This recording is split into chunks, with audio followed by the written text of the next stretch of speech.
You can't treat a glaze lily like a cactus. If Sanjay does this again, the loss will have to come out of his food expenses. I'll go talk to him. At this rate, he won't even be able to afford eating cacti for much longer. Hey, Tainari!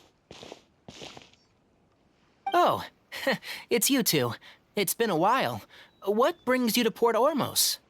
We didn't have anything to do, and this place looked pretty lively, so we decided to stop by. But, what's with all the flowers around here? Well, Port Ormos is currently organizing a flower exhibition featuring flowers and plants from all over Teyvat, so I came to help out. The exhibition includes flowers from every corner of the world, each with their own unique properties and needs. With that in mind, the curator commissioned a flower pot from Kasharawar capable of retaining heat and moisture. Even so, an expert is still required to develop tailored transportation and care plans for each type of flower. Oh, and that expert is you, right? Not this time, no. I'm just here to help out. The expert in charge is someone else. Mr. Tainari! Sanjay! He confused the poisonous bulbs with garlic shoots, and he ate them! Never mind. Forget about what I said about the food expenses. Apologies, Traveler, Paimon. Looks like I've got something to take care of. I'll be back in just a moment. Tainari's busy no matter where he is, huh?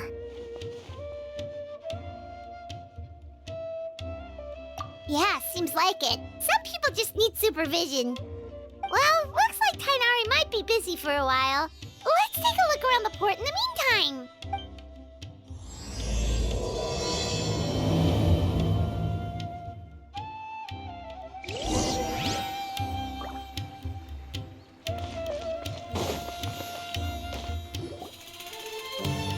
Wow, look at these flowers! They smell so... Huh?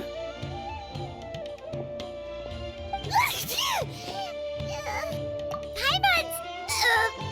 fine. She's just got a little...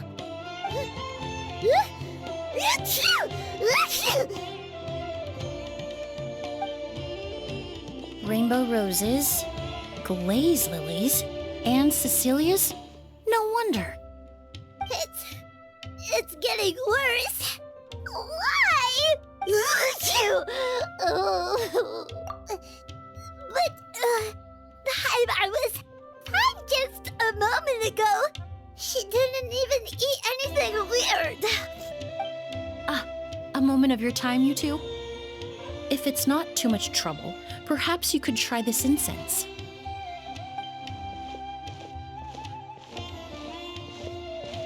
Incense?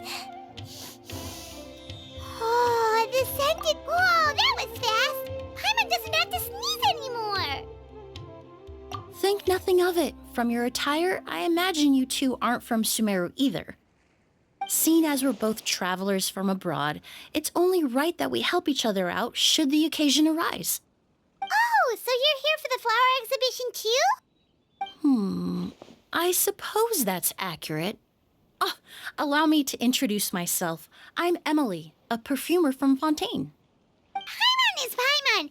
Thank you so much for your help just now. Oh, and this is... The Traveler, right? I've heard a lot about you from the Steambird. It's nice to finally put a face to the name.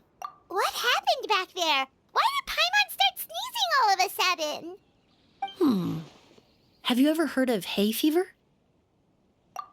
To put it simply, when inhaled, certain pollens can trigger abnormal physical reactions. But Paimon has seen these kinds of flowers before and nothing weird happened then. Well, we're all different. The factors that can trigger a reaction to certain stimuli vary by person.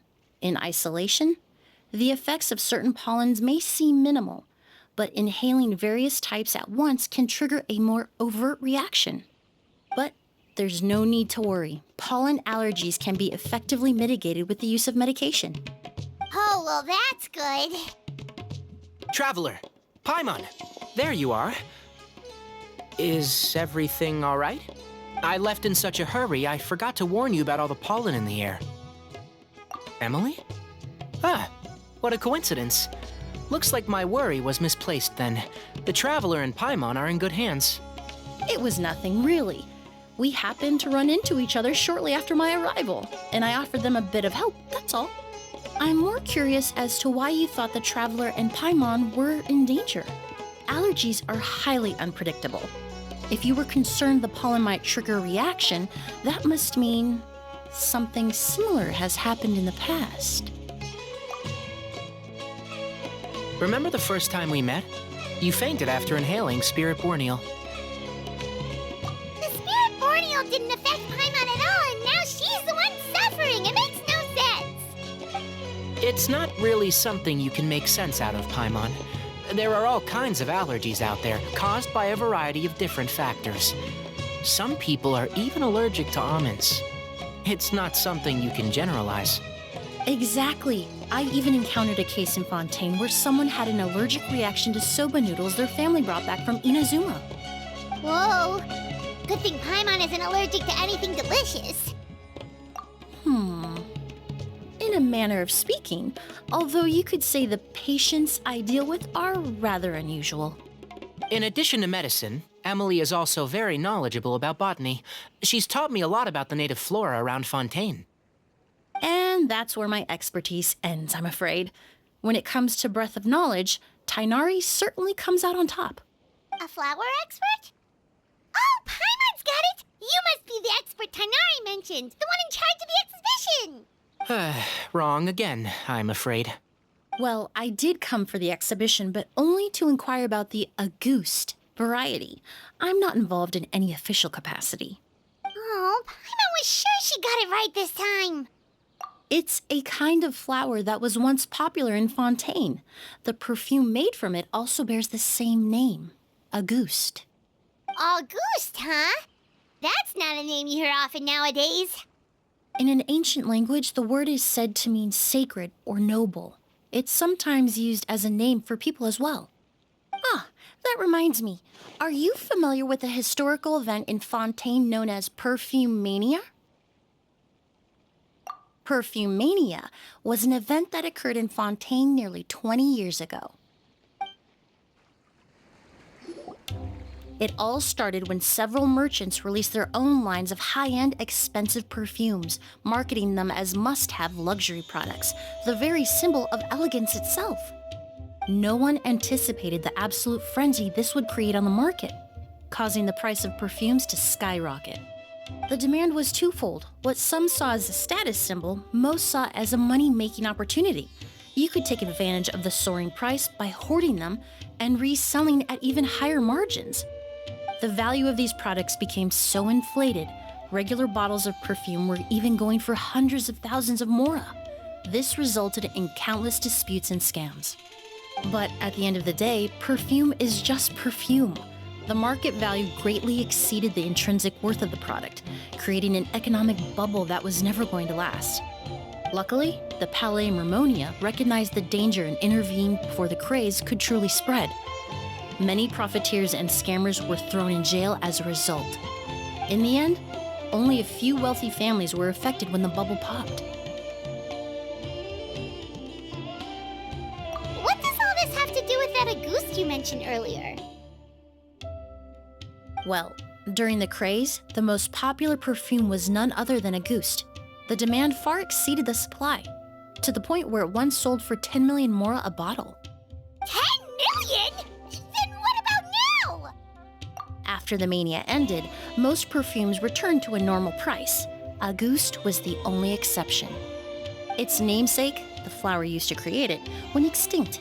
As a result, no new bottles of Auguste have been made, and the value of the perfume remains exceedingly high. Indeed, the Auguste flower was not a natural variety, you see. It was specially cultivated for use in perfume making. When the bubble popped, all the flower beds used for its cultivation were destroyed in a fire. The variety has never been seen since. But didn't you say you came to the exhibition to look for it? Ah, yes. I came to investigate a certain rumor that the Auguste flower has reappeared in Sumeru. It's causing quite the stir in the Fontaine perfume market. Traveler, we should help Emilie look for it. I have to agree. Emilie wrote me to ask if I could look into the rumor, but the forest rangers haven't received any reports of new plant species recently. Even if I can locate the flower, I'm afraid you'll be disappointed, Paimon.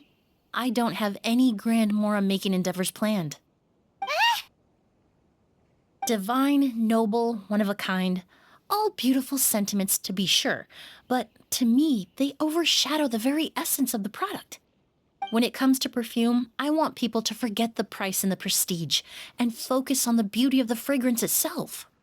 Wow, so noble. Of course, there's also a more practical reason. In recent years, low-grade counterfeit versions of Auguste have been popping up on the Fontaine perfume market. Every so often, someone will claim to have recreated the unique scent of Auguste, and the rumor mill will start comparing the counterfeits to my own work. Okay, that's more like the reason Paimon had in mind. Ever since that rumor started, 3 new perfumes claiming to be made from the Auguste flower have appeared on the market. If I can dispel the fanaticism surrounding Auguste, even just by proving the rumor to be false, Fontaine's perfume market can finally start to get back to normal. Then I'll be free from all the stories and added meaning and just focus on making what I like. That makes sense. Oh, I would of course be grateful for your help, but I wouldn't want to trouble you. Well, you said it yourself. We're both travelers from abroad, so it's only right that we help each other out. Huh, I suppose you're right. Then you have my thanks. Based on the information I have so far, it's unclear if the rumor is true. Mr. Edgar also thinks it's too early to say, but you could always go talk to him. He was there all those years ago, after all. Maybe he'll know something. Huh, I was just about to pay him a visit at the hotel. Edgar? Who's that? The person you've been trying to guess this whole time. The flower expert in charge of the exhibition. He's also the most respected and experienced perfumer in the area. Back when he was still working in Fontaine, Auguste was his creation. I should also mention, he was my teacher, the one who taught me the basics of perfumery when I apprenticed in Sumeru. So this guy was a famous perfumer in Fontaine, but then he came to Sumeru to teach people from Fontaine? It sounds confusing. It's a long story. If you're interested, we can talk more about it when we see him. He should be staying near the hotel.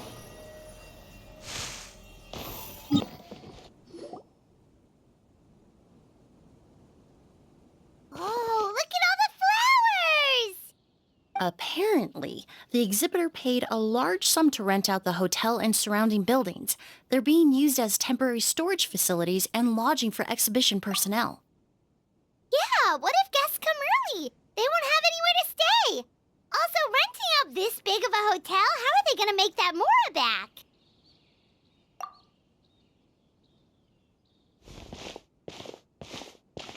It's been so long, I almost didn't recognize you, Edgar. Well, you and your brother haven't changed a bit. Oh, yeah, all this catching up is nice and all, but let's get down to business. We need to talk about Kyria. Is he? Hold on, we have guests. It's nice to see you again, Master. Emilie? Is that you? Oh, it's been years. Look at you. You're all grown up. I've heard you've become quite the famous perfumer in Fontaine. It would seem the student has surpassed the master. Oh, well, it's all thanks to your mentorship. Ah, hardly. I taught you the basics. Hearing you call me master, well, I'm not sure I'm deserving of that title.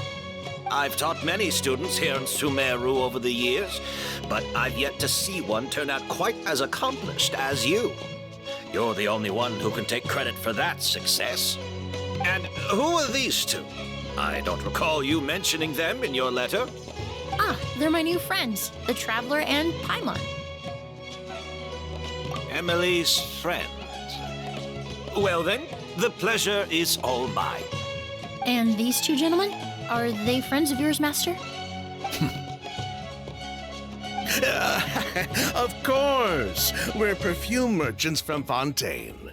I'm Oud, and this here is my younger brother, Blaze.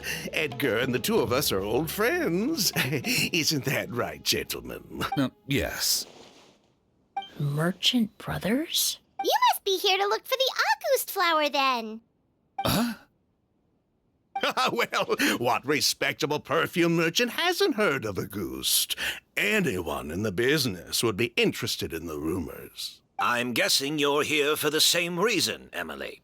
We were just about to get into it, so you three might as well join in. I commissioned a few eremites to do some scouting for me.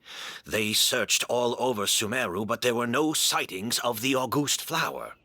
That being said, there are people in Port Ormos who claim to have smelled a unique fragrance on the streets. Definitely floral, but still distinct. Some of them were merchants who lived in Fontaine 20 years ago. According to them, the fragrance smelled exactly like the Auguste they remember from back then. A one-of-a-kind, divine, and noble scent. Maybe someone around here just happens to have a bottle of Auguste from back then. No, I don't think so. I doubt that's the case. Even if someone had a bottle that was never opened, the fragrance of the perfume would have changed over time. Very few perfumes can go decades without a change in scent.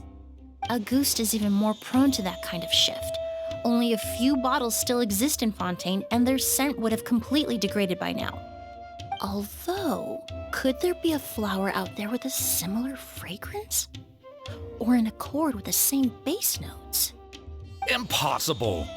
If Auguste were that easy to replicate, it would never have sold for such a high price all those years ago. The Auguste flower is back. It has to be. Technically speaking, the scent wouldn't be impossible to imitate. Well, let's table that question for now. Edgar, did any of those people mention where the scent was coming from? No. By the time they realized they had smelled something, the scent was already gone. If I hadn't asked about it, they probably wouldn't have given the experience a second thought. Compared to things we see and hear, smells can be much easier to overlook. It almost sounds like someone wearing the Auguste fragrance passed them on the street. Wait, are you saying... Just thinking out loud. Don't pay me any mind. We don't have much to go off of right now, but we can't rule out that possibility. I'll send some more people to investigate. You all traveled so far to be here. Why don't you rest in the hotel for a bit? Oud, Blaze, this is the key to your room. Ooh, you've got the keys to the rooms? Do we get free lodging too? My apologies. All the rooms in the hotel are accounted for, I'm afraid. Most are being used for storage ahead of the exhibition, you see. I managed to tidy up one of the rooms for these two at the last minute, but by the time Emilie wrote to me, there was no more space left for her to stay. Oh, and we just showed up out of the blue. Guess that means there's definitely no space for us. I should have been more considerate. Here I am with an entire hotel at my disposal and no place to offer you to stay, even after you made the trip all the way to Sumeru. Don't worry, Master. I can sleep on the boat tonight, or I could even camp in the wild. It would give me the opportunity to collect some plant specimens while I'm here in Sumeru. Even better. Although, would it be possible for me to leave some of my luggage here? It would be rather cumbersome to take it camping. It shouldn't take up too much space. Well, about that.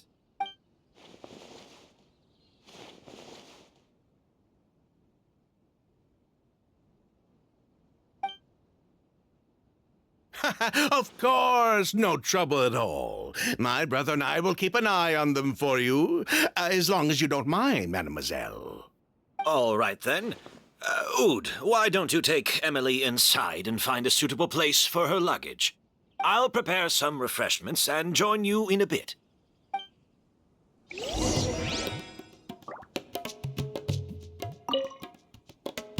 I'm sorry I couldn't offer you a room.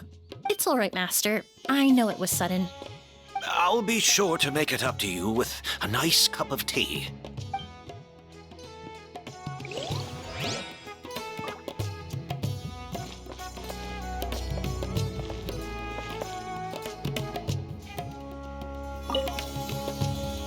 I'm sorry I couldn't. It's all right, Master. I'll be sure to.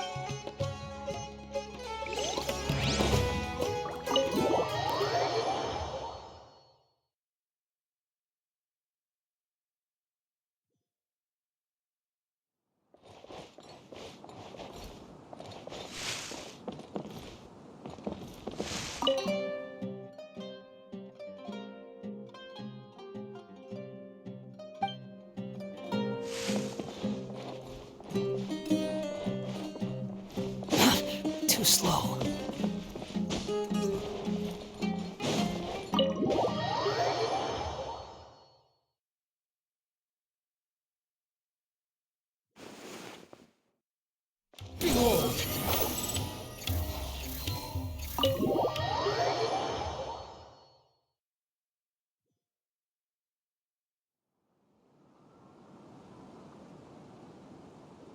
Whoa, the smell of flowers is so strong. Didn't Edgar say he tidied up around here?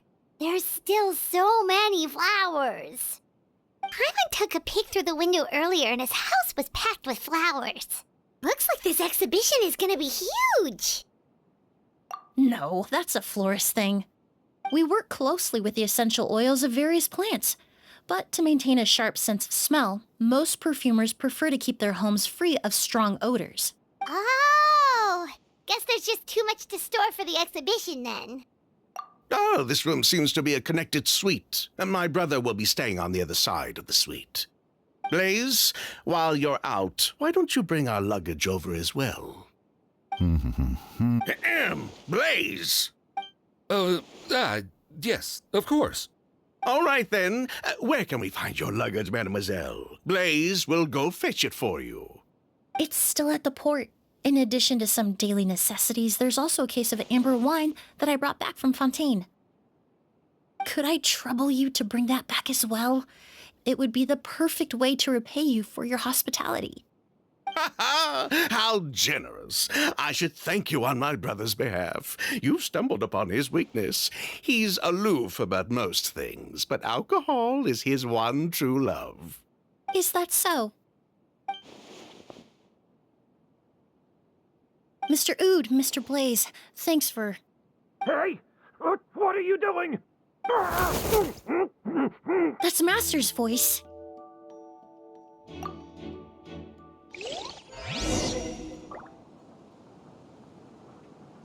Quit following me.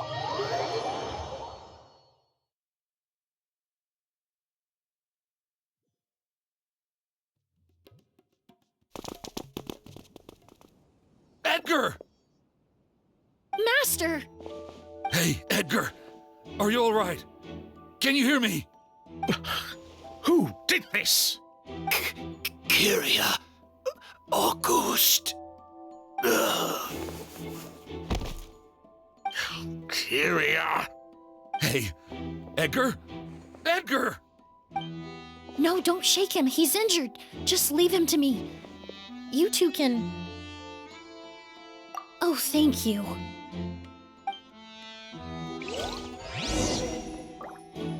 Skin is flushed, pupils are dilated, but he's still breathing.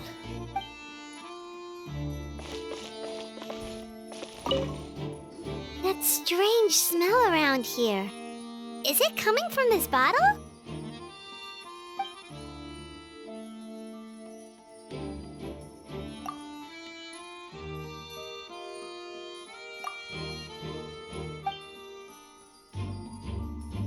Oh, really? You think so?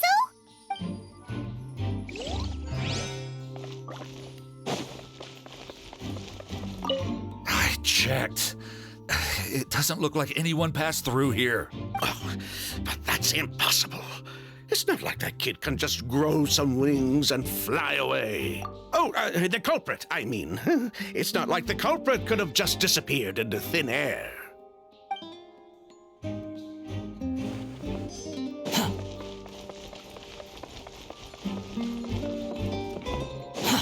Too slow.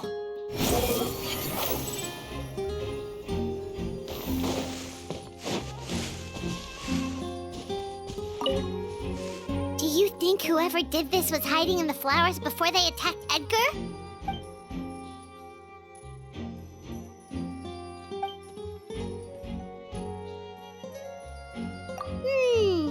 True.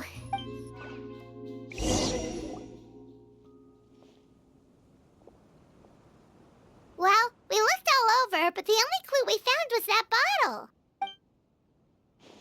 The most important thing we can do now is focus our efforts on treating Master. Can you help me move him inside?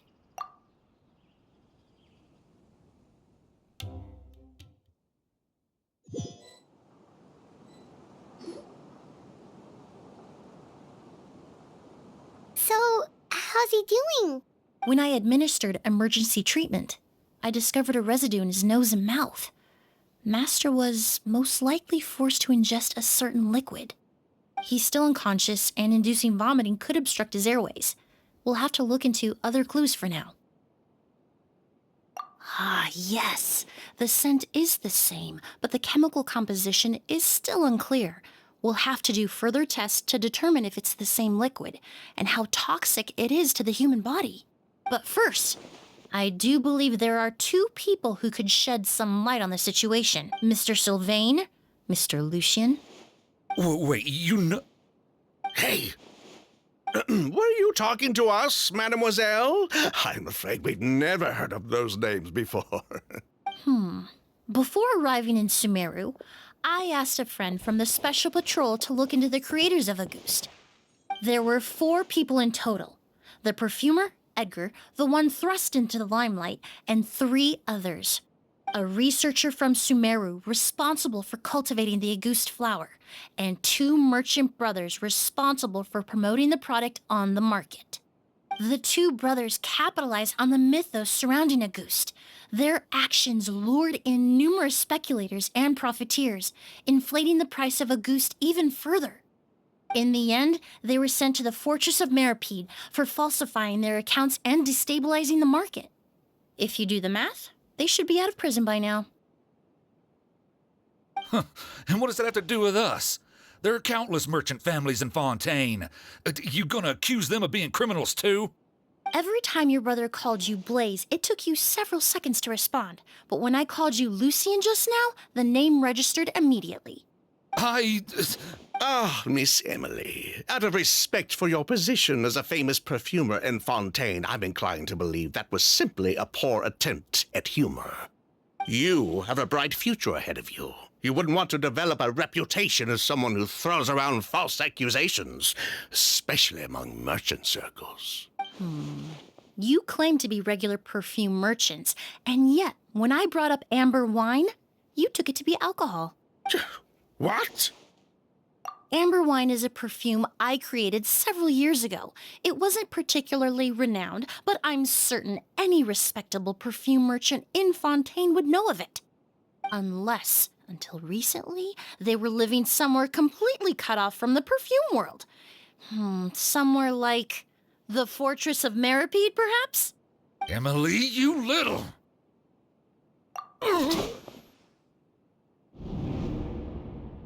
Don't misunderstand, Mr. Sylvain. I don't bring this up to criticize you. No matter what happened all those years ago, the court has already passed its judgment. But Master's life is in danger. We need to learn whatever we can about the person who has done this. If Master's attack had something to do with Auguste, I would imagine the 2 of you might also be in danger. So I'd like to trouble you for some information, if I may. Tell me about Kyria. Fine. As you wish. Sylvain! Lucien, if this will help us find Kyria, then it will be all worth it. Besides, we've already told most of the stuff to the Maison Orderly anyway. You were right, Miss Emily. There were 4 of us at the beginning. Myself, Lucien, Edgar, and the researcher from Sumeru in charge of flower cultivation, Vijava. Sometime down the road, the Marechaussee Phantom came knocking, saddled us with a list of accusations, and started looking into our books. Oh, they did their meddling, and my brother Edgar and I were forced to serve time in the fortress as a result. Sounds like he's still upset about that.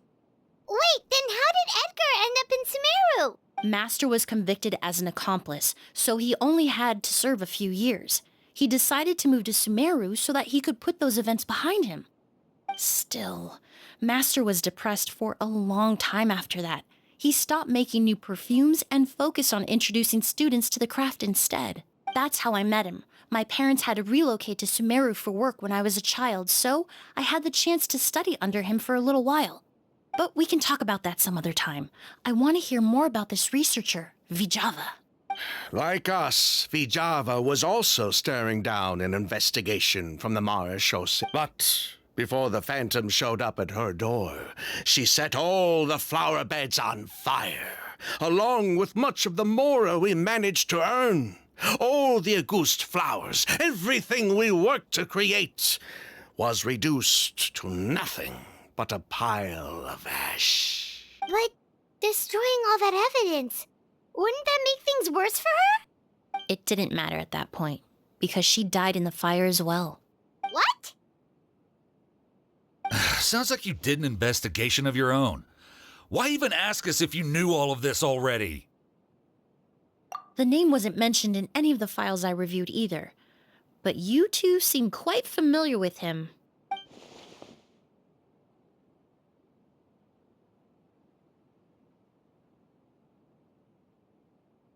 Kiria was Vijava's younger brother. He was just a clueless kid back then. Somewhere in his teens, I think. He helped his sister with her work sometimes, but that was pretty much it. He didn't have any idea what we were doing. Vijava kept him close most of the time. The three of us were probably the only ones who even knew she had a brother. After our operation was compromised, he disappeared. There were no signs of him until recently, when people started saying the Auguste flower had reappeared in Sumeru. So, you think Kiria took something with him back then? Something that allowed him to reproduce the Auguste flower? Vijava doted on the kid like you wouldn't believe. She even told us to give her cut to her brother if anything happened to her. If she left something behind before she died, believe me, Kiria's the one that has it. And judging by the liquid in that bottle, the Auguste flower wasn't the only thing he reproduced. He managed to replicate the perfume itself. So the liquid Edgar was forced to ingest really was Auguste. Wait, does that mean Auguste is poison? Poison? No. Of course not. No perfume is meant to be ingested. Even small amounts can be dangerous, let alone ingesting a whole bottle at once. If Auguste could be considered a poison, we wouldn't have even sold half a bottle back then. Edgar fell unconscious because Kiria forced him to drink perfume. It just happened to be Auguste.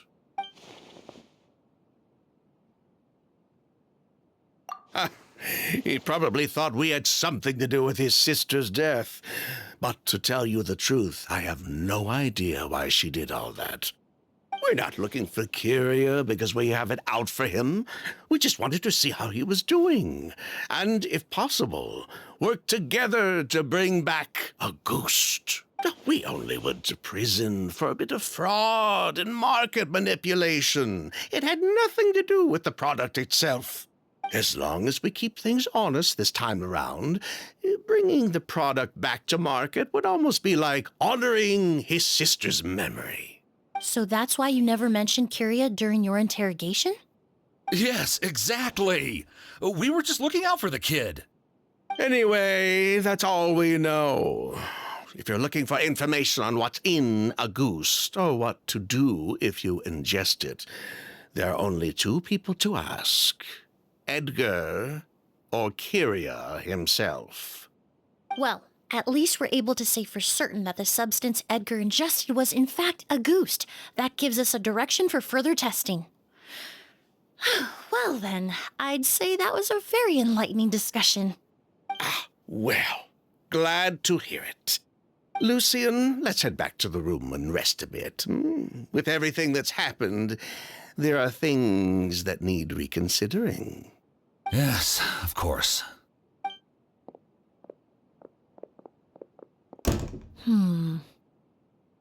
Ah, you think so too? That does seem to be the case. Pity we don't have more evidence. But based on Sylvain's tone of voice just now, I suspect further questioning will only result in more made-up answers. The way you exposed them like that, just based on a hunch, that was genius! Oh, right! Earlier you said you were only sort of a doctor, and that your patients were unusual. Oh yes, that's because most of the patients I encounter are already dead. So you're a forensic doctor? Close. I'm actually a forensic cleaner. Once the forensic team and the Marechaussee Phantom are done collecting evidence from the scene, I'm in charge of clearing away the final traces my patients leave on the world. In fact, with just a small alteration to the formula, the same tincture used as the base of perfume can also be made into a cleaning agent. Basically, there are two sides to forensics. Those who collect evidence to expose the truth, and those who clean up the smells, bloodstains, and other substances left behind at the scene. I've learned a lot in my line of work, and I've witnessed a lot of death. But this time, we may still save the patient. Actually, Traveler, could I trouble you to report back to Tainari and the officers at Port Ormos? We should update them on the situation. I'll stay here and continue to look after Master. Now that we have a sample of Auguste, I'm hoping further analysis won't be too difficult.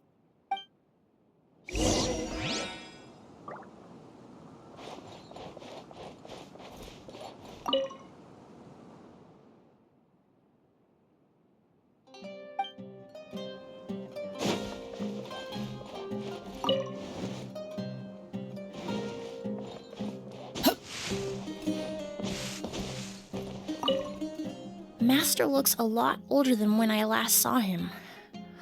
I just hope he can hold on.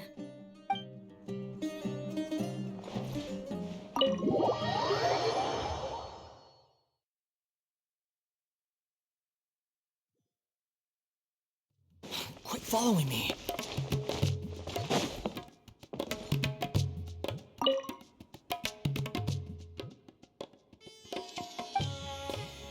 You're a one-trick pony, you know. Whoa, why the rush? Did something happen? What? Edgar was attacked? He's the most famous perfumer in the region. Someone who's helped countless people around Port Ormos. How could this happen? Sheriff, have you received any reports of a suspicious individual fleeing through the bazaar? No, but we've got eyes all over the area. I'm sure someone's seen Kiria. I'll start gathering my forces. We won't let him get away. What about you, Tainari? Do you have a plan?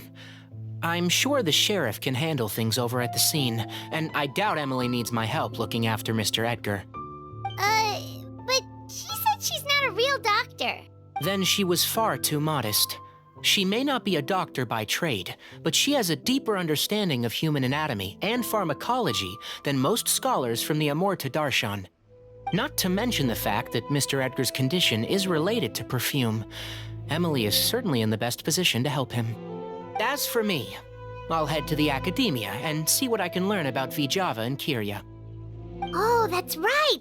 Vijava was supposed to be a scholar from Sumeru. Do you recognize the name? From Emilie's letter, certainly, but that was the first time I'd heard of it. The academia produces a lot of scholars, and there are plenty of graduates who choose to pursue a career outside their darshan. I didn't have time to look into it earlier, but now it seems like Vijava's past could be critical to getting to the bottom of what happened to Mr. Edgar. I have friends in Sumeru City that can help me investigate. With any luck, we'll have news to share by tomorrow. I'll leave you and Emilie to watch over things here in Port Ormos. Well, it's been a day. Wonder if Tainari's discovered anything. But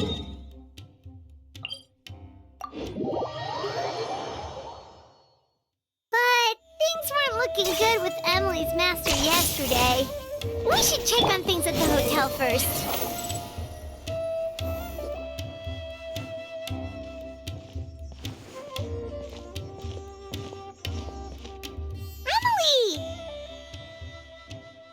No longer in critical condition, thankfully. He's still very weak, but with a bit more rest, he should regain consciousness soon. My chemical analysis of Auguste also went smoothly, although it certainly raised some questions. I was able to identify the components that give the substance its fragrance, but I also noticed an abnormal trace of elemental energy in the sample. Elemental energy?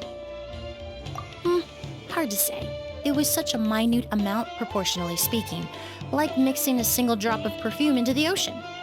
I had to use one of the newest tests developed in recent years to even detect the traces present in the sample.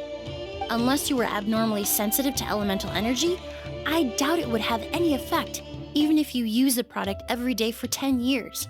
As for whether Master's condition was caused by the elemental energy present in the sample or some other component of the perfume, it's still too early to say. Oh, that reminds Paimon. Did Tainari come and find you? Maybe we could ask him to take a look. I received a message from him last night, but I haven't heard anything since. The message said he was looking into some information at the academia. Oh, Paimon thought he might have stopped by to see you first. Excuse me? Is Miss Emilie here? Oh, perfect! Familiar faces! Traveler, Paimon, you're here too!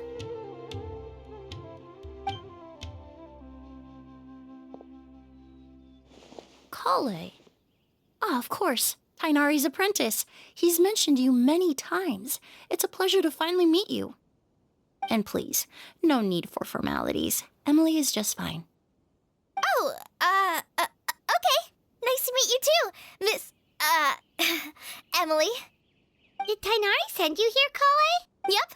Master and the others went through decades worth of records last night, and still haven't had a chance to rest. I'm fast on my feet, so it only made sense for me to come and give you an update. Anyway, based on what they've reviewed so far, they believe there's no indication that a researcher by the name of Vijava ever passed through the academia. Master considered that possibility as well, but the name wasn't the only dead end. Master tried to track down people with a similar research direction or background, but also couldn't find a match. How is that possible? It's starting to seem very likely. If we want to figure out her true identity, I'm afraid another conversation with those two merchants might be our only... Hey! Lucian! It's Sylvain! Wait, you don't think Curio came back, do you? That seems impossible. If someone came in or out of the hotel just now, we would have seen them.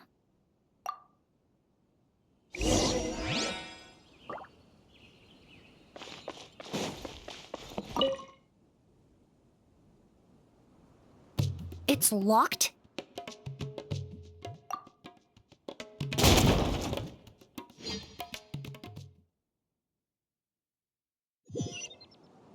There's no one here.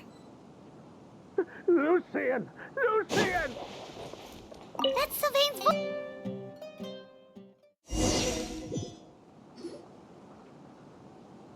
Lucian! Lucian! Come on!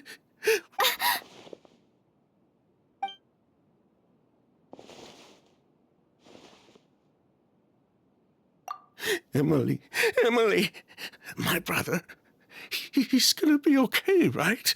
He's just unconscious. Like what happened to Edgar. I'm sorry, Mr. Sylvain, but we were too late this time. No, that's not possible. Traveler, Kale, Mr. Sylvain has gone through a huge shock. He needs some space to calm down. Could one of you take him next door? It's not good for him to look at his brother's body like this. Of course. Leave it to me. Thank you both. Mr. Sylvain, let's get you up. Here, take my hand. Nice and slow. We'll take things from here. Just focus on getting some rest. Here, this way.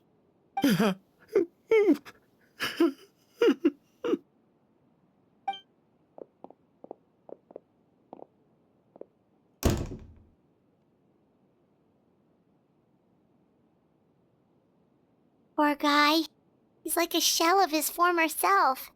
He may have made some bad decisions in life, but right now, Paimon can't help but feel sorry for him. Good person or bad, the death of a loved one is equally painful. All the moments he shared with his brother, every hardship and triumph they endured together, are now memories he has to carry alone. If Kiria really was behind this, then what exactly did he do to Lucian? Lucian can no longer speak, but the traces left behind by his death most certainly can. Traveler, I've got things covered here at the scene. I'll leave you to contact the sheriff.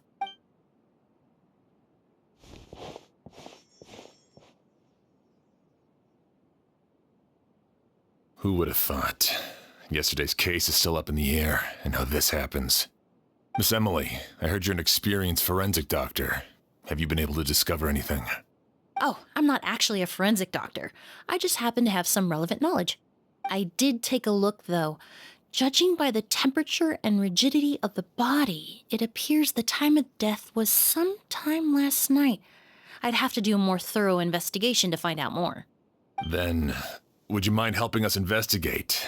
Before he left, Tainari said we could trust your judgment if something like this were to happen. Of course, I appreciate your trust. Many of the traces left behind at the scene will fade with time, so the sooner we investigate, the better. We'll help too. We don't know much about dead bodies, but you can leave the other clues to us.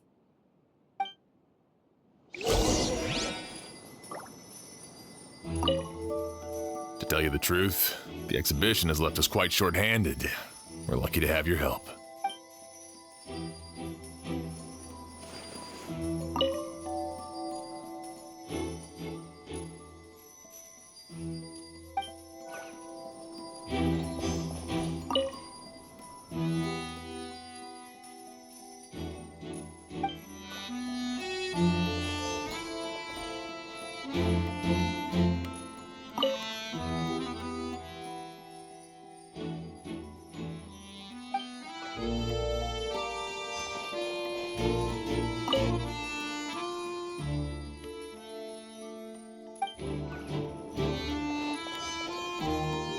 Pupils are dilated, skin is flushed.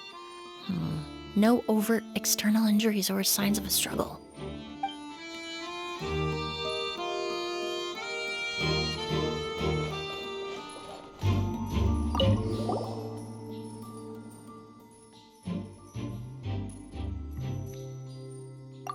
And the windows are shut tight too. Seems like the only way to get in would have been through Sylvain's room. Well, looks like we've investigated as much as we can. Let's go report back to Emily and Shiam.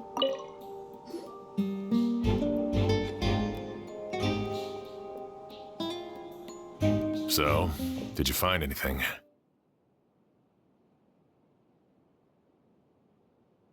Paimon can show you. Here, it'd be something like this.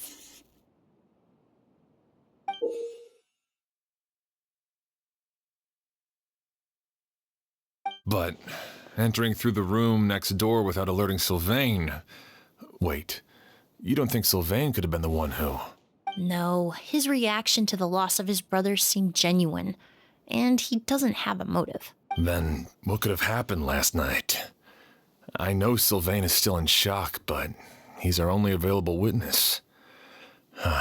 We have to take his statement. I agree. Also, I've made some new discoveries, so we might as well head next door and go through everything together.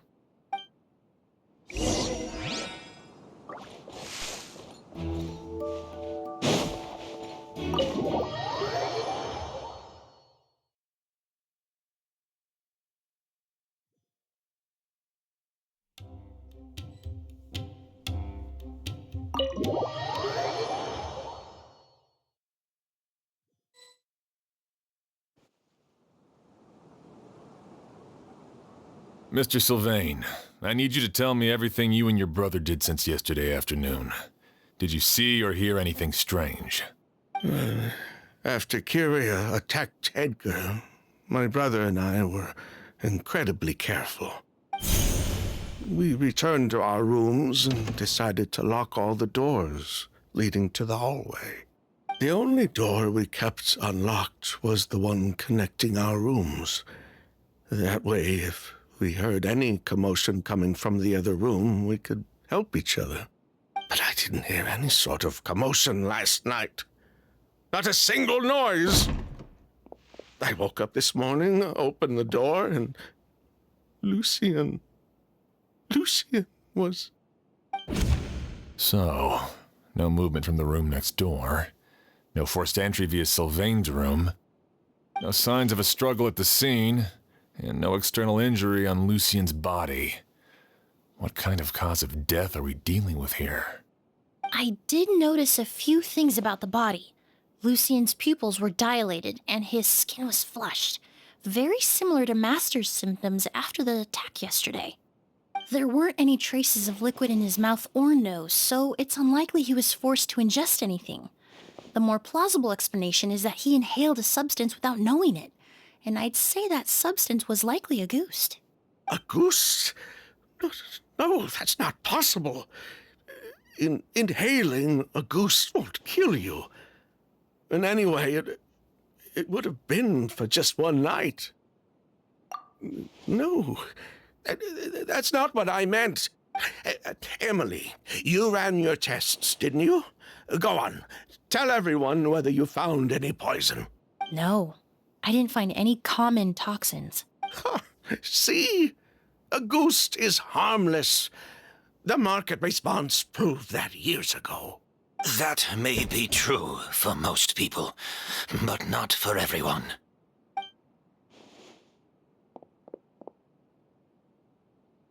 Master! Edgar? You're up and about already? Thanks to Emily, I'm out of the woods for now. Sylvain, no matter how hard you may try to hide it, the truth will always come to light. Edgar!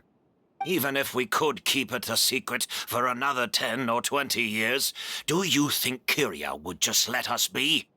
No, he would never give up. Not if he's doing all of this for Yelena.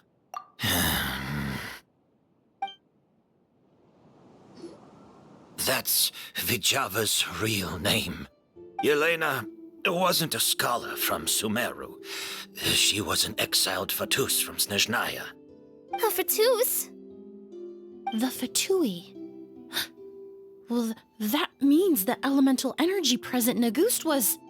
Ah, so you've already detected it. Well, Sylvain, looks like there's truly no reason to hide things now. Oh, The Auguste flower was created with the mutative and distorting power of a delusion. A delusion? The Fatui, delusions...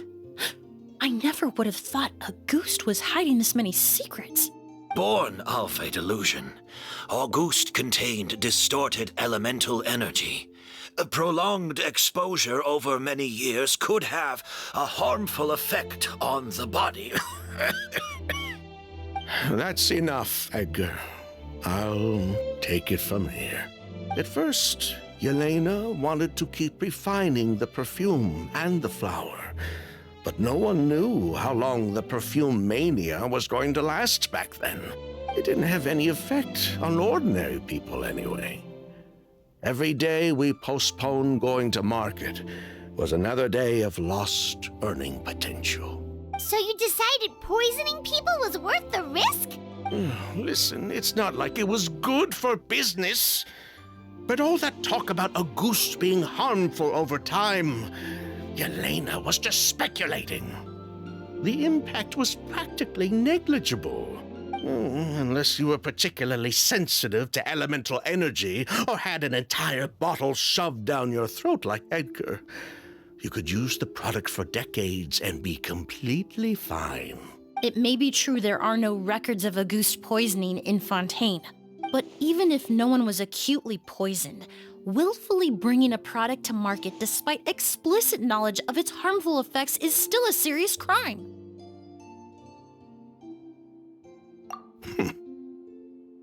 That explains why you were so intent on keeping Yelena and Kiria's involvement a secret all this time, despite readily confessing to all your financial crimes. The Fatui, delusions, Auguste. If the Marechaussee Phantom discovered the connection between the three, there would have been enough evidence to send you to the Fortress of Meripede for life. Ha! If I'd known coming to Sumeru would put a target on my back, I would have been more than happy to stay there.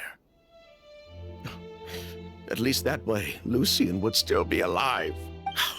All these years without any sign of Kyria, and he pops up out of nowhere the minute my brother and I get out of prison? It couldn't be any clearer who the kid's after. Auguste was harmless before. The fact that it's killing people all of a sudden must be his doing as well. So there's bad blood between you. What about Yelena's death? Was that a cover-up too? A way to destroy evidence? I'll admit, we thought about it at one point. We took care to disguise the products circulating on the market, and no one was questioning Yelena's fake identity. But if the Marechaussee Phantom decided to look into the flower beds, it would have been the end.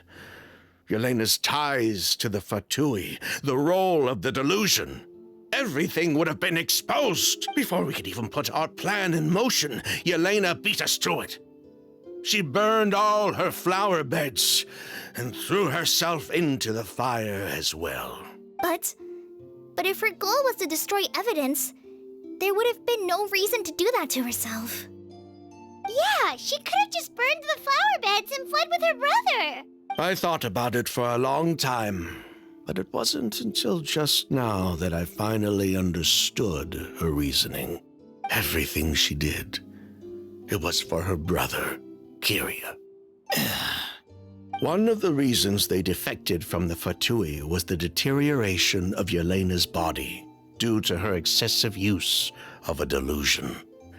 She didn't want her brother to follow in her footsteps after her death.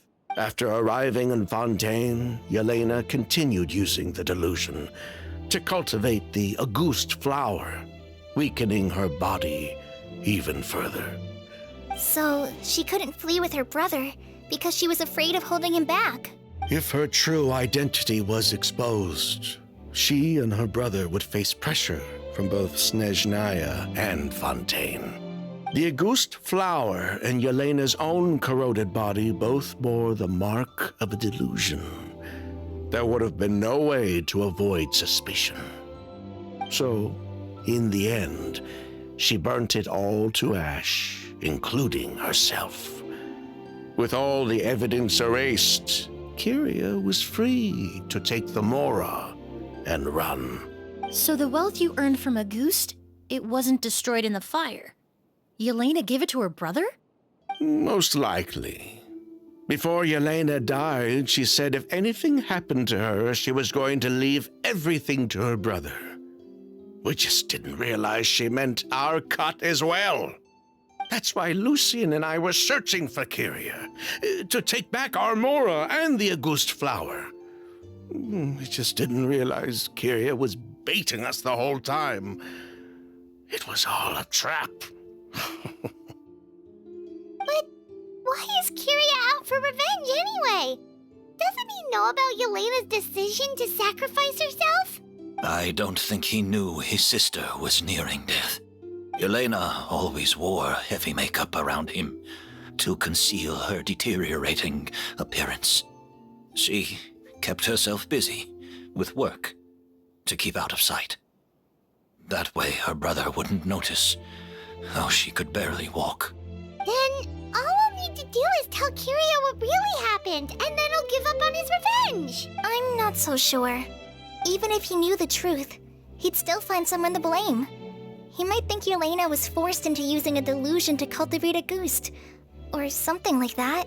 It's hard to pull yourself out of that kind of hatred, especially when you've been living in that headspace for so many years. Very true. Even if Yelena's death was her own choice, I wouldn't call myself innocent either. Edgar, what are you talking about? Think about it, Sylvain. If we hadn't been in such a hurry to capitalize on the perfume mania all those years ago, do you think Yelena would have elected to take those risks? If we hadn't been so blinded by greed, so insistent on increasing the scale of the flower cultivation, do you think Yelena's health would have deteriorated as fast as it did? If we hadn't invited the Marechaussee Phantom to our doorstep by breaking the law at every turn, Yelena could have survived. She knew her limits. She knew her days were numbered. Maybe it was for her brother, but she was in it for the Mora just as much as us. We were just trying to earn a bit of Mora. And what, we deserve to die for that? Target me for being the mastermind, sure. But what about Lucien? He was just following my orders. Lucien's crime, was it really so extreme that he had to pay for it with his life? The only person that can answer that question is a judge.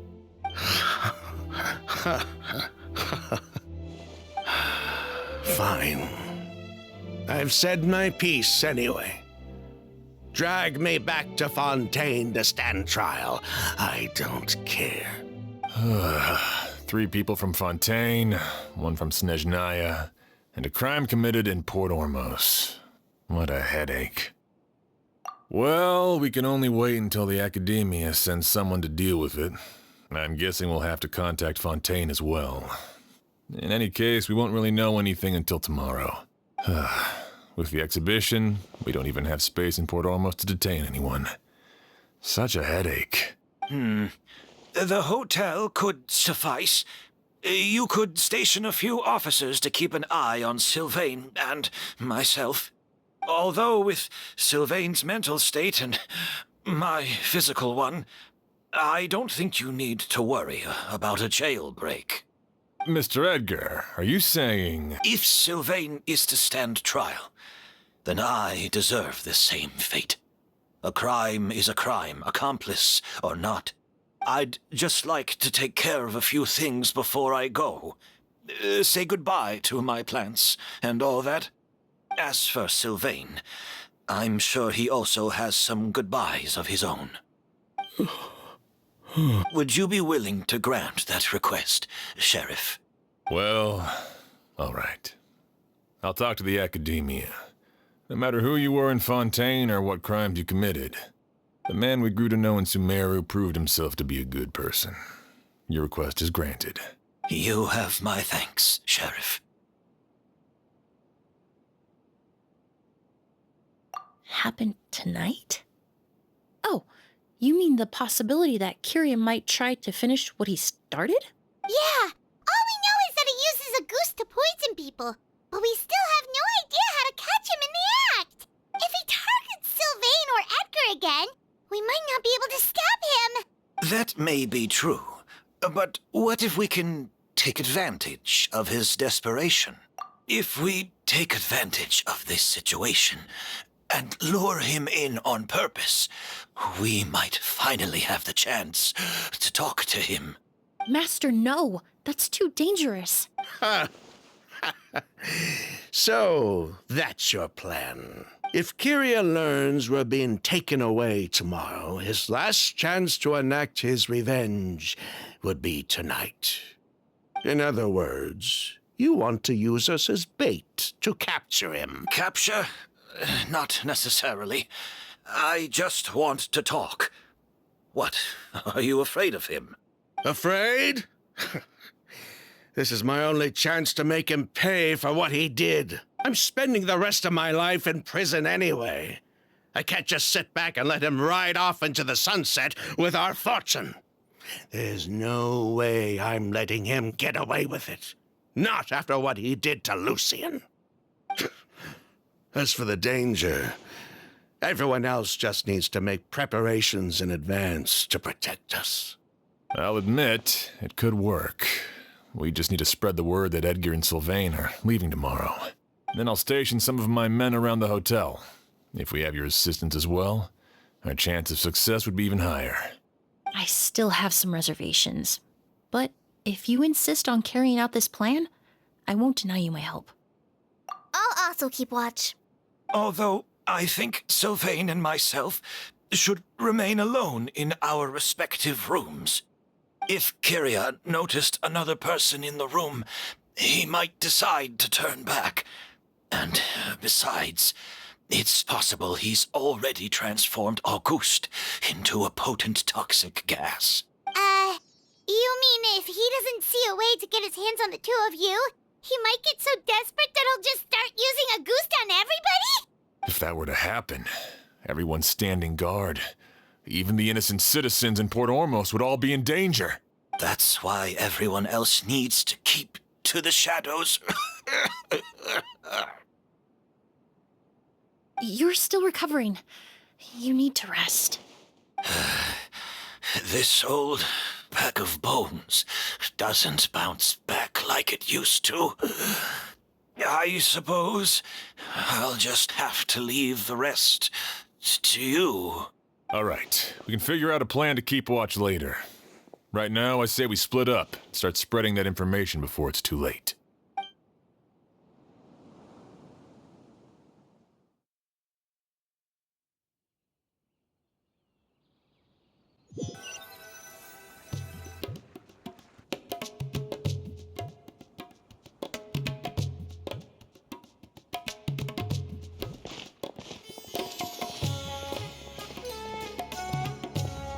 Have you heard? Mr. Edgar's been detained. He's being taken away tomorrow. What? He's the one who helped craft all the fragrances for our shop. He taught my child how to make perfume. How could this happen? He hasn't been convicted yet. Let's just wait and see what the court has to say. Oh, everyone on the street is talking about the rumors. No matter where Kyria is hiding, he must have heard them by now. Let's head back to the hotel and take a break. We can see how the other preparations are going while we're at it.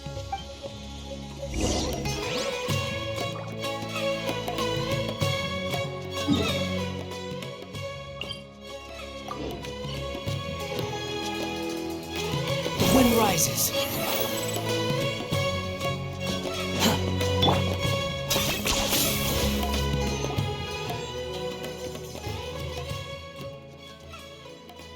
Emily, Sheriff Xian wants to talk to you and the Traveler about our plans for the night watch. Thank you, Kale. But first, here, I prepared a kind of herbal tea that helps calm the spirit. Why don't you have some? Oh, that's very kind of you, but I'm okay. Oh, it's not good to be so tense, especially when we've got a long night ahead of us. I don't mean to put you on the spot, but I couldn't help but notice that something seems to be on your mind.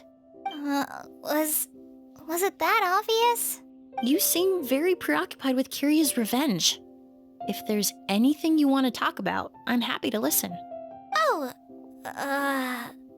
Hey, Emily, Kale. Oh, are we interrupting something? No, not at all. This will be easier to talk through with you here anyway. I've just been thinking. If Kyria has the capacity to commit murder while remaining completely undetected, why didn't he target Sylvain along with Lucien last night? There was just a single door separating them. If his intention was to target both brothers, then there was barely anything standing in his way. Don't you think? When I accompanied Sylvain to his room after Lucien died and saw how distraught he was, I suddenly realized maybe Kyria did that on purpose. Maybe he wanted Sylvain to experience the pain of losing a loved one before he completed his ultimate revenge. So did he attack Edgar as a warning then? To scare Sylvain and Lucien? Based on what we've heard about Kyria, that may very well be the case. Losing his sister all those years ago. What has been going through his head? What has he been forced to endure? Whenever I get to thinking like that, I just can't help but wonder. I'm sorry. I know I shouldn't think like that. Not after everything he's done. But I just can't help it. There's nothing wrong with the way you're feeling. Empathy is a part of human nature. In all my years of cleaning up crime scenes, I've witnessed countless families mourn their loved ones. Their cries of devastation and anger still echo through my mind, even now. Some of them even try to stop me, begging me not to erase the last remnants of their loved ones. But getting swept up in those emotions will corrupt your judgment. Surround yourself with fragrance for too long, and your sense of smell will become dull. Allow yourself to be consumed by your emotions, and you lose the ability to think rationally. So while you hold on to that sense of empathy, you also need to ask yourself, do Sylvain and Lucien really deserve to die? How much did they truly know about the Fatui and the delusion? Did they force Yelena to make those decisions? Answering those questions requires a lot of time and evidence, while a single act of vengeance can put those answers forever out of our reach. I've witnessed a lot of deaths in Fontaine. When someone dies, a certain amount of information can be inferred from the traces left behind at the scene. But generally speaking, death will just leave most questions unanswered, and the whole picture ever incomplete. Once you're consumed by hatred, it will become next to impossible to think about things that way. For someone like Kyria, I'm sure right and wrong lost all meaning a long time ago. You're right. The fact that we can approach these questions from this perspective isn't because we're more rational than them. It's because we're fortunate enough not to have suffered that kind of loss. But that also makes us perfectly positioned to stand on the outside and try to pull them back from the brink before it's too late. I understand Kyria's decision, but I still want to stop him. Master, Sylvain, and Kyria. They all deserve to survive. The fortunate and the unfortunate.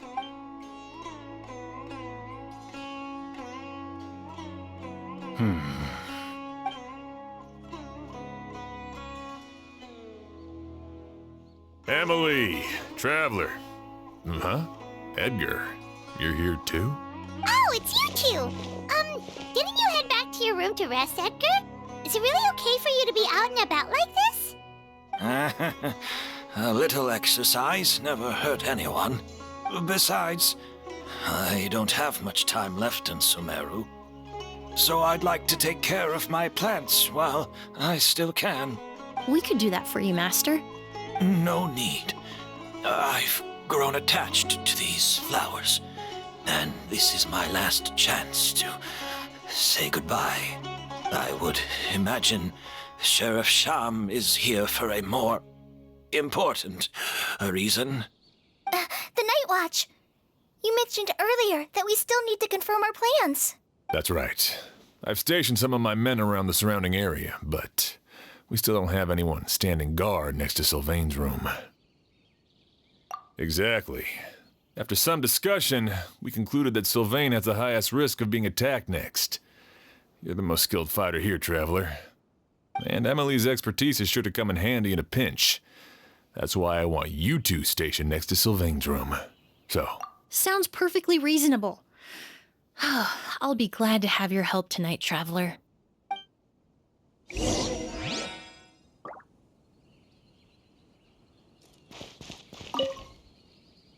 My men and I will be stationed nearby to monitor the situation. A warning will be issued if any unusual activity is detected. I'll head into the mountains to keep an eye on everyone coming in and out of the area. Just leave the wilderness surveillance to the forest rangers.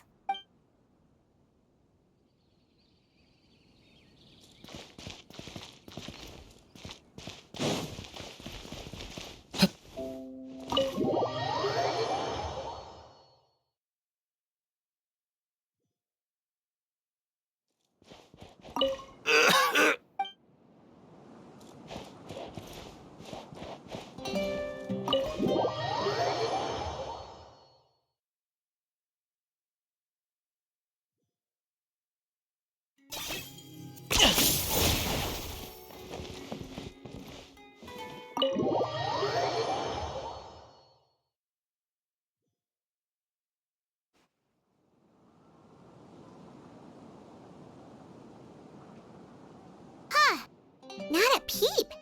Has Kyria given up on his revenge?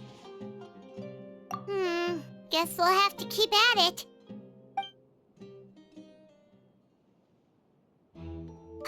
Still nothing unusual. Paimon took a peek into the room next door and Sylvain's already sleeping.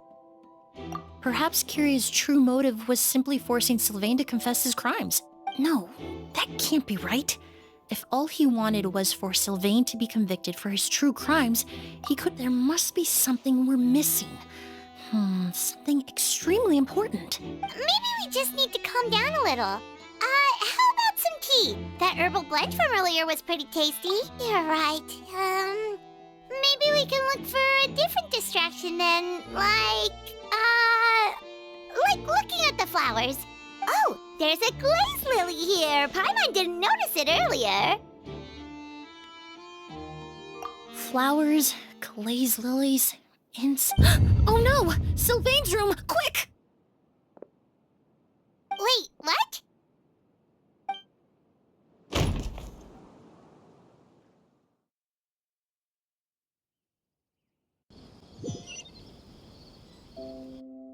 Hey, did you hear?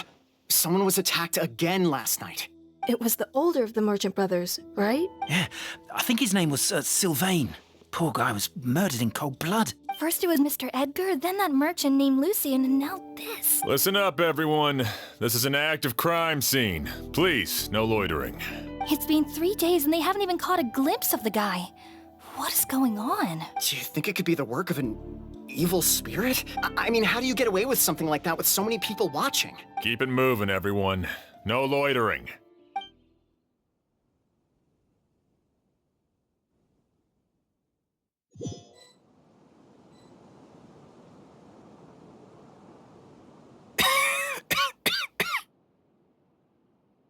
I suppose I'm next. You don't know that. Kiria already attacked you once, and you survived. Perhaps he doesn't consider your crime to be worthy of death. You were the only reason I managed to survive, Emilie. I never did thank you for that, did I? Even if I wasn't there, Tainari was also in the vicinity. He would have been able to help. Is that so? I suppose I'm a very fortunate person then. I have exceptional students, caring friends, and the respect of my peers. If it is indeed my time to go, then I'll die without regrets. But Kiria has nothing. Yelena is gone. Now his enemies are too. It really makes you wonder if there's even a reason to keep on living. If you really want an answer, I suppose you'll have to ask Kiria himself once we finally catch him. Well, I hope it all goes well. Emilie, there's something else I'd like to ask of you. With everything that's happened, holding the exhibition is off the table now. But so many flowers were transported here for the show, some of them thousands of miles away from their homeland. I can't let them wither away with no one to care for them. Whether Kiria gets to me first, or I'm sent back to Fontaine to stand trial, I won't be around to look after them. I know it's a lot to ask, but could I entrust them to your care? Of course, Master. Really? Oh, I'm glad to hear it. Now I truly have nothing to worry about. Sheriff Sham still has some questions for me, so I've gotta go. Go ahead. Best not to keep him waiting. He can be quite impatient.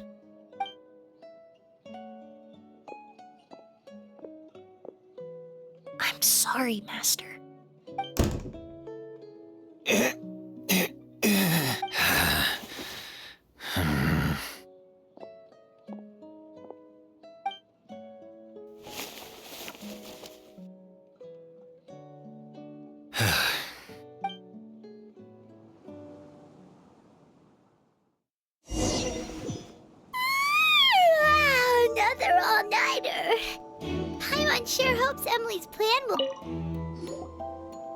still isn't back. I hope she didn't run into any trouble. Yeah, that's true. Traveler, I had my men start spreading the information you requested. The crowd is gone now too, but I have to admit, I'm not really sure what's going on. After listening to Emilie's plan, I started getting the materials together and arranging personnel. I barely had a second to spare last night. To be honest, I'm still not sure how the crime was committed that night. The key clue was right in front of us the entire time! Let's go! We'll show you where the culprit hid a goose.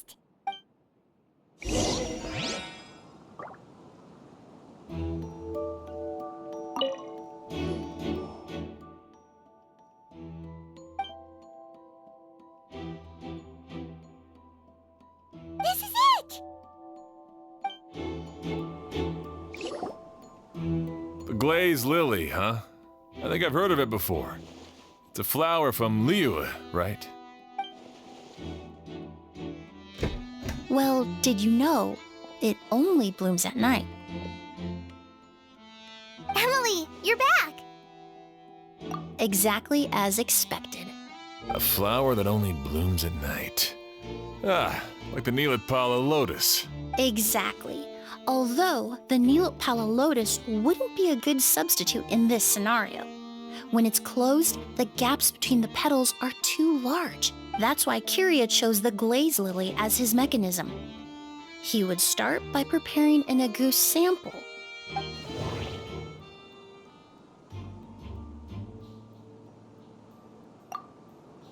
If poured into the flower pot, the liquid would seep into the soil. If applied to the outside, you would still... There's a sticky substance on the edge of the flower petals.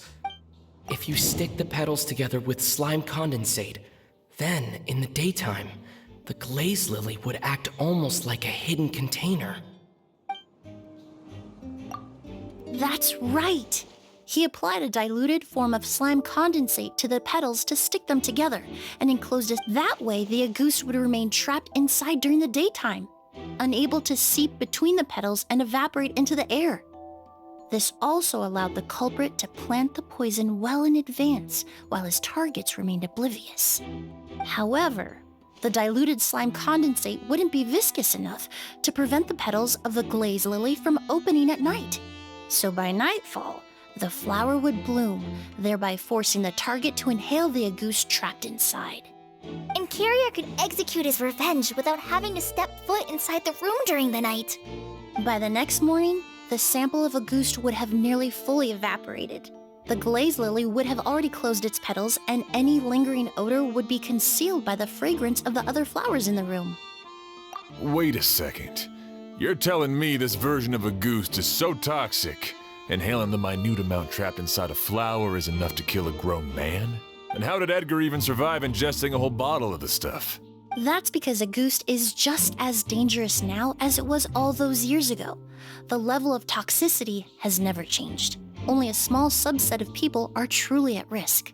Ah, you mean people who are sensitive to elemental energy.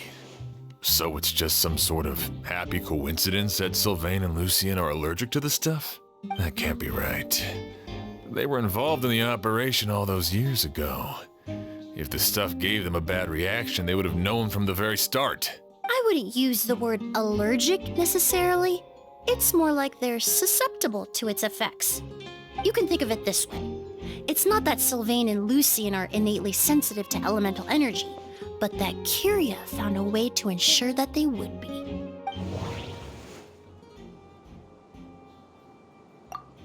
In Fontaine, I experienced how drinking primordial seawater made me more attuned to the element of hydro.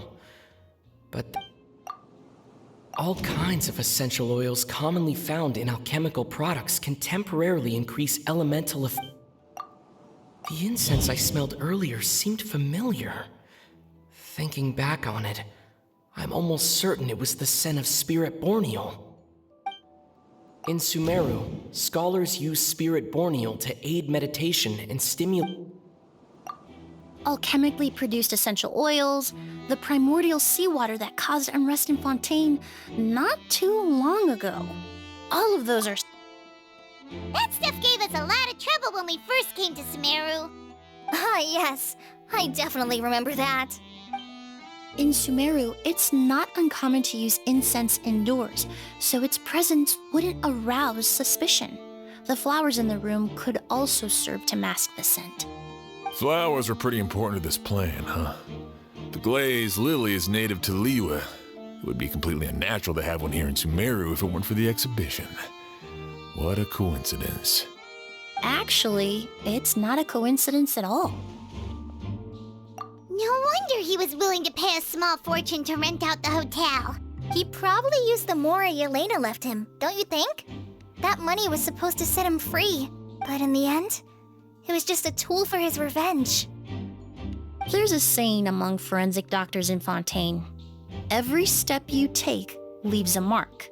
But up until this point, we haven't been able to detect any trace of Kiria's activities.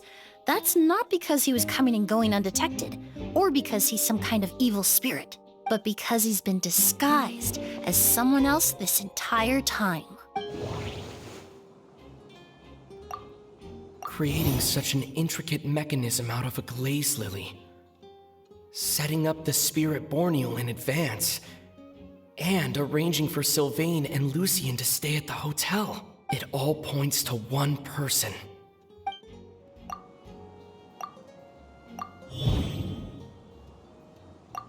The mora spent to rent out the hotel. The way the Auguste flower was cultivated. It all points to one person. The Kiria and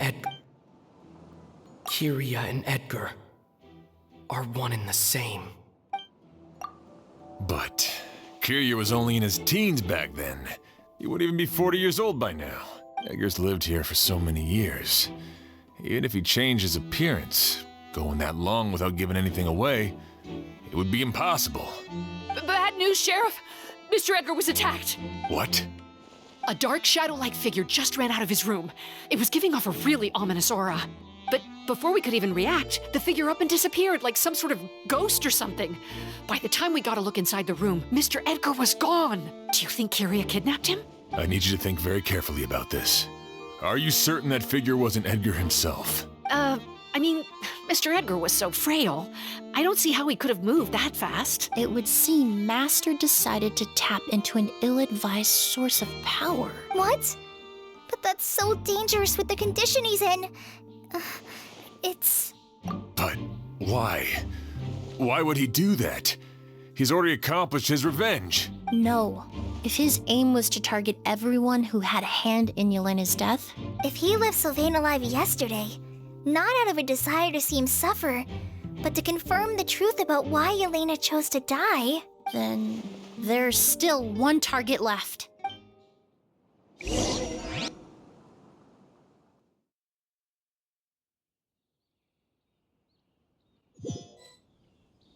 The shadow-like figure ran in the direction of the elevator, and my partner immediately chased after them. We should hurry before they're forced to confront each other. Where in the world did he go? Let's ask the merchants nearby.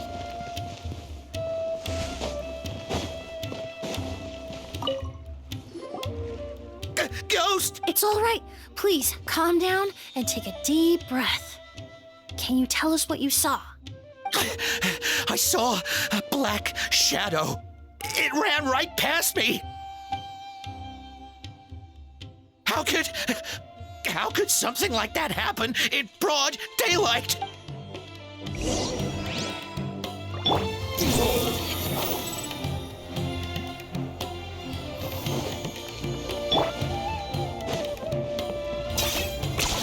You really are a one-trick pony, you know. Squall and Fury.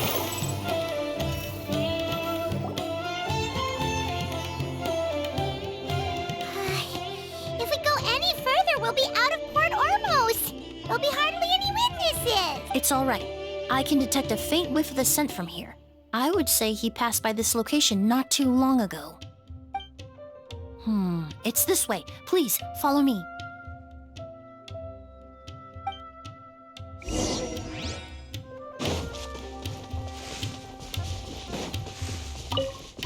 The wind rises.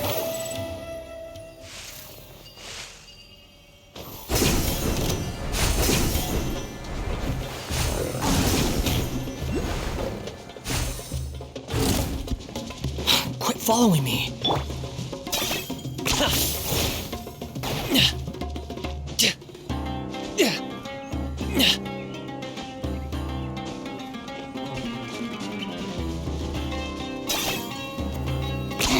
10 points for agility.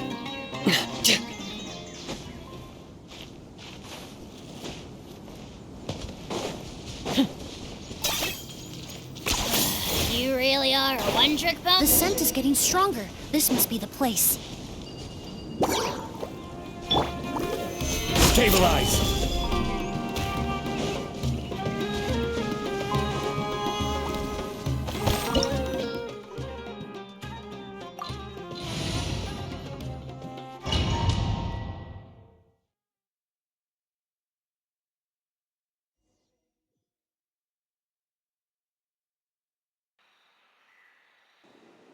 Oh! O's! Are you all right? Were you attacked?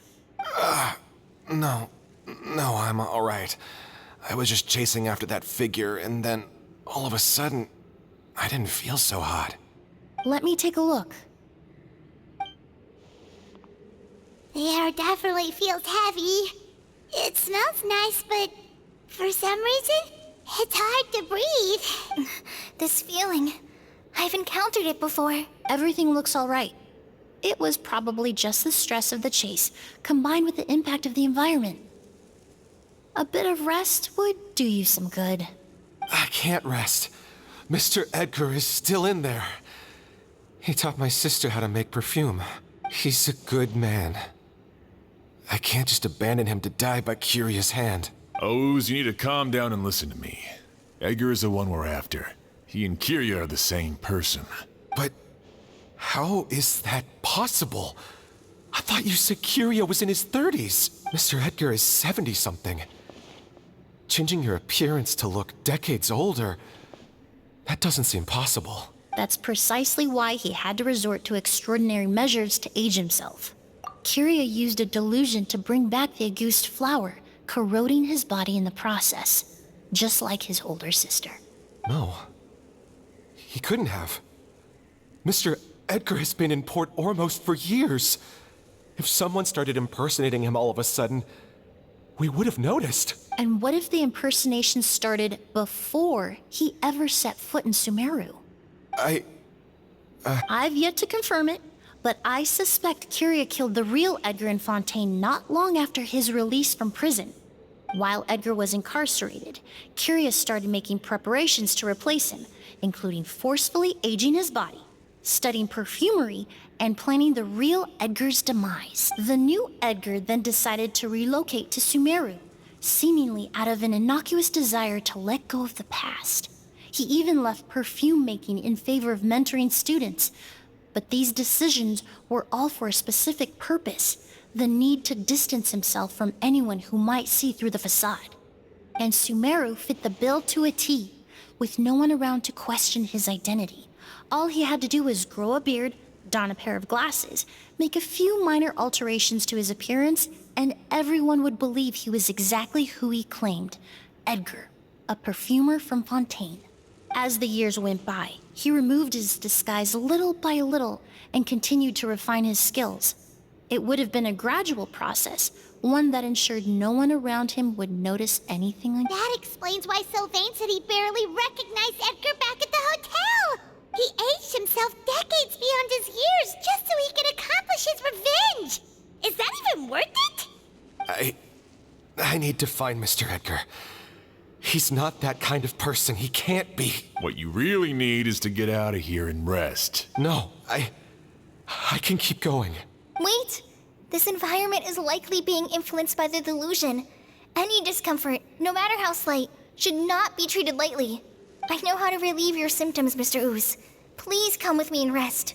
I'm sure Kyria... No, Edgar wouldn't want any more innocent people implicated in all this. Kale's right. The Traveler and I will take things from here. From our brief exposure to a goose, it would seem the substance has little effect on us. This leads me to believe those blessed with a vision or capable of wielding elemental power are more resistant to the effects of abnormal elemental energy. In other words, this environment doesn't pose as much of a risk to us. Actually, now that I think about it, this stronghold likely has multiple points of entry. If the target were to escape from a different point of entry, that might allow him to evade capture. I hate to trouble you, but we need people to survey the perimeter. Thanks. Hear that? We're heading out. There's work to be done. Ooze, head back to Port Ormos and start gathering reinforcements. Got it. Traveler, Emilie, Paimon, please be careful. For someone whose only purpose in life is revenge, there's no telling what they'll do when there's no reason to move forward. Don't worry. This isn't the end. Not for us or for Kyria. We're not going to let a goose kill anyone else. It's time for the mythos to fade into obscurity. Neutralized! Squall Fury! Monsters? Perhaps they were attracted here by the increased level of elemental energy.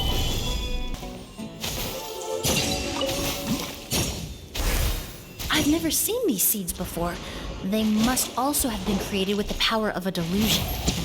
It seems to be avoiding us, and there's no other way forward. Perhaps we could try luring it to the edge of the cliff.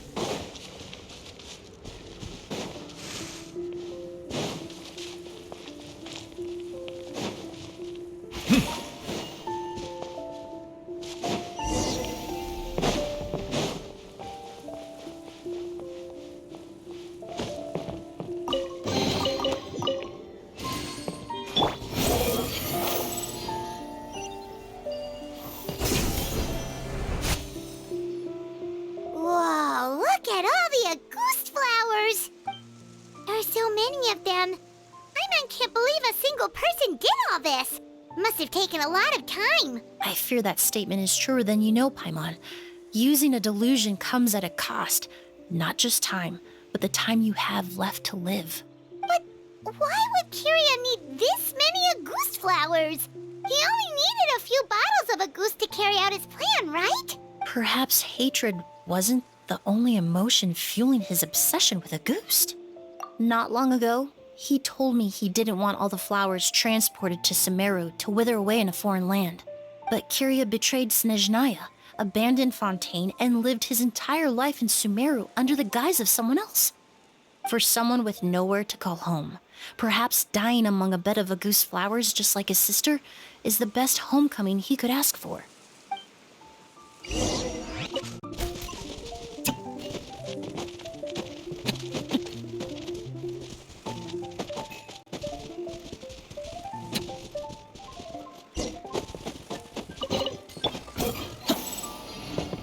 The scent of flowers is getting stronger. We're almost at the end.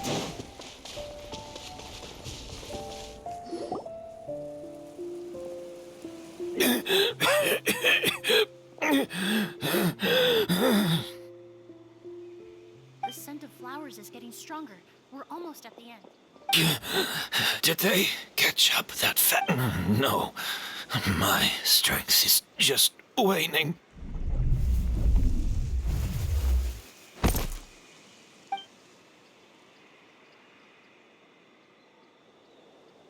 But it doesn't matter.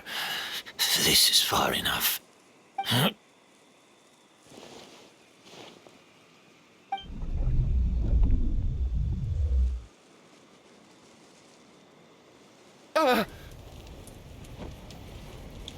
This is a garden of Auguste flowers.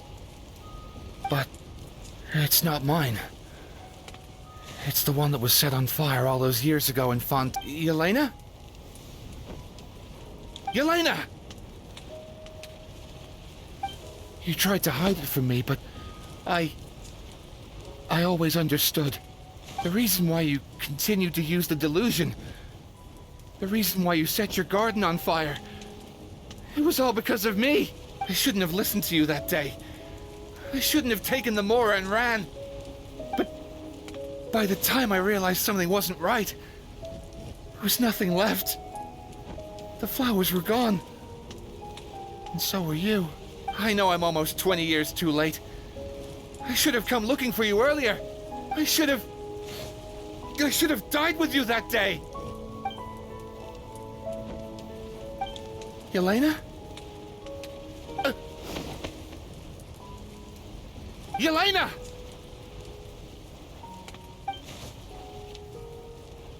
No! Don't leave me! Please, Yelena!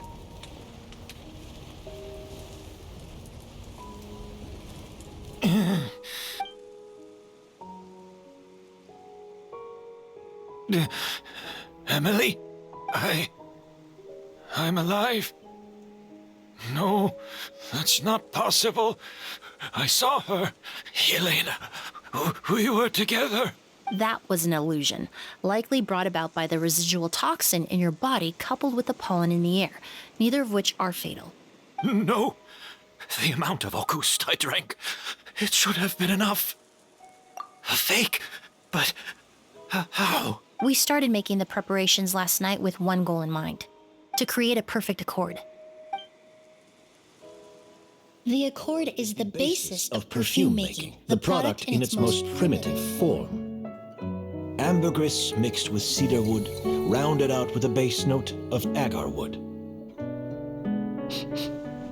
This is the scent of leather? Exactly. We're unable to extract essential oils from leather, but by combining other raw materials, we can recreate its essence. That is the purpose of an accord. Does that mean you can recreate any scent in the whole world? I'm afraid not. Certain fragrances in this world are simply one of a kind. That quality is what draws people in and fuels their obsessions. If I wear a goose to the ball, I'll also be one of a kind. Our competitor already got their hands on it. It doesn't matter how much it costs. I have to buy something better. This fragrance will be one of a kind, no more. Myths can be deconstructed, miracles can be recreated. All it takes is skill, experience, limitless exploration, and a little patience.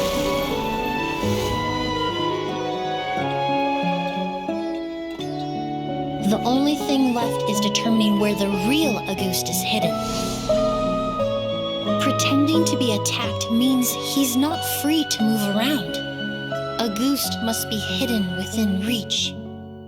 Paimon took a peek through the window earlier and his house was packed with flowers. The curator commissioned a flower pot from Kasharawar, capable of retaining heat and moisture. Perfumes are as beautiful as flowers, and equally as delicate. When stored, you must take care to control the temperature and keep them away from direct sunlight. Did you get all that, Emilie? I got it.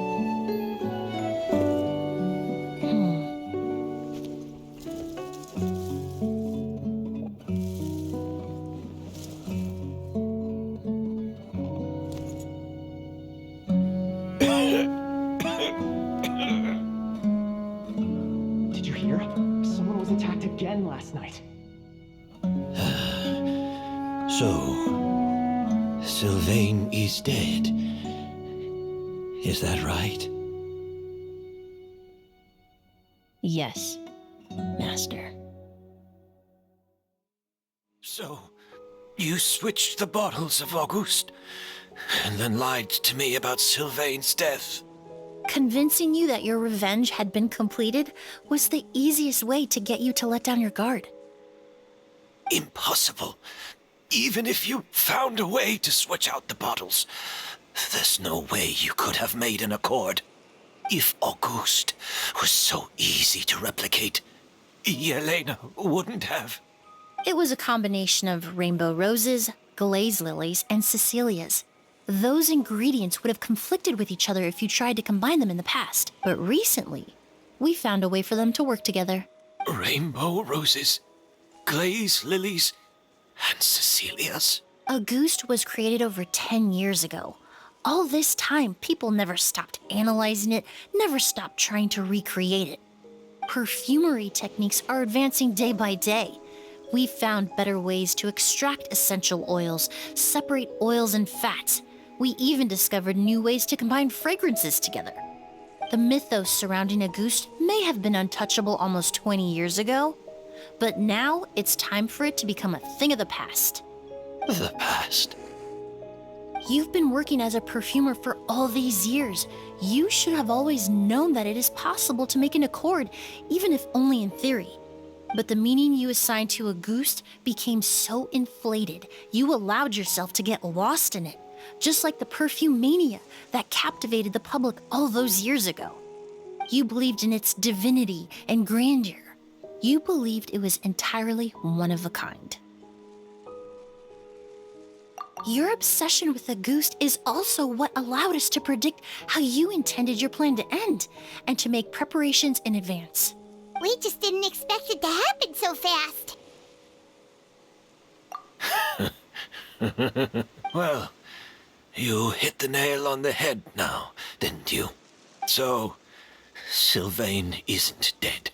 Since you've been preparing your accord since last night, I assume you've also figured out my method, then. That means the news of Sylvain's death. The crowd gathered outside the hotel this morning. It was all an act you put on with the sheriff? Yes. If we hadn't, you might have resorted to the delusion out of desperation, or continued to use your spirit borneal and a goose combination to wreak havoc. Who knows? Maybe I would have just offed myself then and there. I know if you had things your way, you would carry the truth of Edgar's demise and the secrets of this garden to the grave, but I'm sorry, Master. I don't want to see any more death.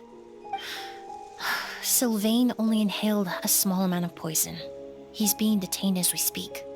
All the crimes he concealed back then will be exposed in a court of law for everyone to see, and all his secrets will be revealed. The same goes for you as well. Is that so? Well, I suppose I'll be spending the rest of my days in a prison cell then. Whoa, he accepted that kind of fast. I don't feel the need to justify my actions, nor do I intend to repent for them. I did what I set out to do. I may have lost in the end, but it was my choice every step of the way. And if I could do it all over again... But there's no going back, is there? Careful, everyone. This environment is dangerous. I'll lead the way. Stick close and hurry up. We can't let Edgar die. Looks like I'm almost out of time. Although, I do have one final question, Emilie. Of course, Master. The combination you used to make your accord. How did you figure it out? The scent of a goose is complex and varied, yet the main ingredient consists of a single variety of flower. So, as I was analyzing the sample yesterday, I got to thinking, what if the scent of the Auguste flower was already imbued with that complexity during its cultivation? You're saying Yelena designed Auguste to have the scent of multiple flowers? Rainbow roses, glaze lilies, Cecilias. The perfumers of the past knew that if you combined their essential oils directly, they would just cancel each other out. It was a conundrum they could never solve. But if you cultivate a new flower species that intrinsically carries the unique features of those three scents, you can bypass that issue entirely. It goes without saying that for that time, this idea was a stroke of genius. Rainbow roses, glaze lilies, and Cecilias. Those really do seem like flowers you would choose, Yelena.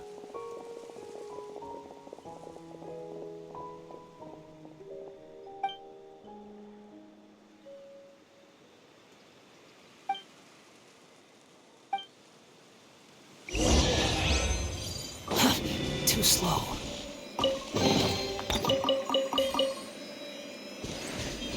Squall and Fury.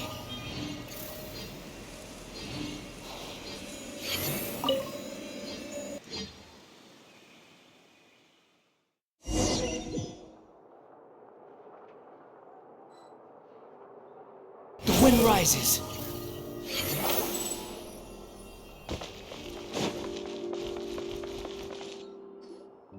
Did you know? Miss Emily's releasing a new perfume! Right, I heard about that. I think it's called Yelena. Seems like everyone in Fontaine is talking about the new perfume you're releasing. I was hoping to release it without such a fuss, but the news spread way faster than I expected. I just hope it won't become the source of some new myth, especially after all the work we did to demystify a Ghost. I did, although I made a few modifications to the formula to make the scent more pleasant and long-lasting. I actually brought a few samples with me today. I hope they're to your liking. Also, I was hoping you could try out the fragrance before I officially release it and tell me your thoughts. Of course! A good sense of taste and sense of smell go hand in hand, you know? Just leave it to Paimon!